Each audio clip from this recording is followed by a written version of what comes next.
जी हाँ दोस्तों, दंगल टीवी का फेमस सीरियल पति ब्रह्मचारी एक बार फिर से दर्शकों को बांधने आ रहा है। एक ऐसे मोड़ पर जहां सच और झूठ की जंग अपने चरम पर पहुंच चुकी है। ईर्ष्या, जिसने अब तक सिर्फ सूरज से अपने प्यार का इजहार किया था, आज उसी सूरज के लिए खुद को बेगुनाह साबित करने की लड़ाई लड़ रही है। कहानी की शुरुआत होती है उस सुबह से जब दाइमा ने ईर्ष्या को आदेश दिया कि आज घर के सभी लोगों के लिए दही चावल का विशेष भोजन वही बनाएगी। लेकिन इस काम में एक शर्त भी जोड़ दी गई।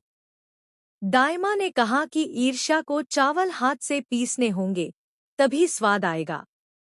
यही रिवाज है हमारे घर का। और हाँ, इसे पीसने में जो मेहनत लगेगी वही तुम्हारी नियत का भी पता देगी। ईर्ष्या ने मुस्कुराकर सिर हिला दिया।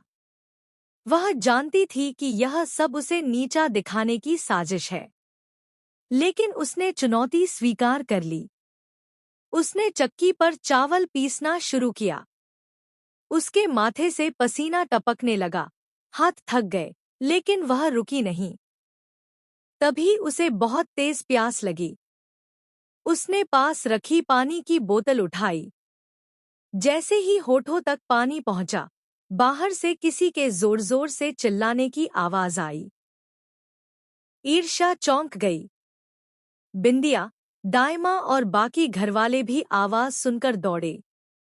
बाहर का मंजर देख सबके होश उड़ गए। चाची जी सीढ़ियों से फिसल कर गिर पड़ी थी।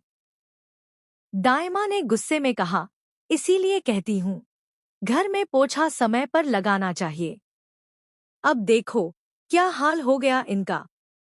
ईर्ष्या की मां ने हाथ जोड़कर कहा, दाइमा, आप चिंता मत कीजिए, मैं पोछा लगा दूंगी। चाची जी को आराम करने दीजिए। सभी लोग चाची जी को संभालने में लग गए। लेकिन दाइमा की नजर फिर से ईर्ष्या पर पड़ी, जो अभी भी हाथ में बोतल पकड़े खड़ी थी। दाइमा ने तीखे लहजे में कहा, बाहरी ईर्ष्या सूरज के लिए व्रत रखने की बड़ी बड़ी बातें कर रही थी, और अब देखो, पानी की बोतल लेकर खड़ी हो। यही है तुम्हारा व्रत? ईर्ष्या घबरा गई। वह बोली, दाइमा, आपने गलत देखा। मैंने पानी नहीं पिया। मैं बस पीने ही वाली थी कि बाहर की आवाज आ गई।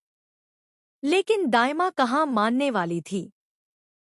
उन्होंने तुरंत सबको बुला लिया। सूरज भी वहां आ गया। दाइमा ने सबके सामने कहा, देखो सूरज, यही लड़की जो तुम्हारे लिए व्रत रखने का नाटक कर रही थी, इसे तो पानी की भी तलब नहीं रुकती। अभी अभी इसे पानी पीते पकड़ा है। सूरज चुपचाप सब सुन रहा था। उसने गहरी नजर से ईर्ष्या को देखा और फिर मुस्कुराते हुए कहा, ठीक है दाइमा, अगर आप कह रही हैं, तो मैं एक तरीका लाता हूँ जिससे सच और झूठ का फैसला हो जाएगा। सभी लोग हैरान रह गए। सूरज अंदर गया और एक तराजू ले आया।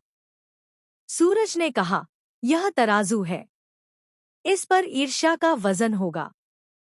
अगर ईर्ष्या ने सच में पानी पिया है तो वजन बढ़ जाएगा, और अगर नहीं पिया तो वजन वही रहेगा। दाइमा भी चुप हो गई। सूरज ने ईर्ष्या को तराजू पर खड़ा किया। उसने पहले ईर्ष्या का पिछला वजन बताया, जो सबको याद था, और फिर अब तौलने लगा। कमाल यह कि वजन बिल्कुल वही था। सूरज ने मुस्कुराते हुए कहा, दाइमा, वजन तो वही है। इसका मतलब ईर्ष्या ने पानी नहीं पिया। दाइमा चुप हो गई और बाकी लोग भी। ईर्ष्या की आंखों में आंसू थे, लेकिन खुशी के आंसू। सब लोग चले गए। ईर्ष्या ने सूरज से कहा, धन्यवाद सूरज, आपने मेरी इज्जत बचाई। मैं जानती हूँ कि आप मुझसे नाराज हैं, फिर भी आपने मेरा साथ दिया। सूरज ने ईर्ष्या की आंखों में देखते हुए कहा, मैंने तुम्हें बचा लिया।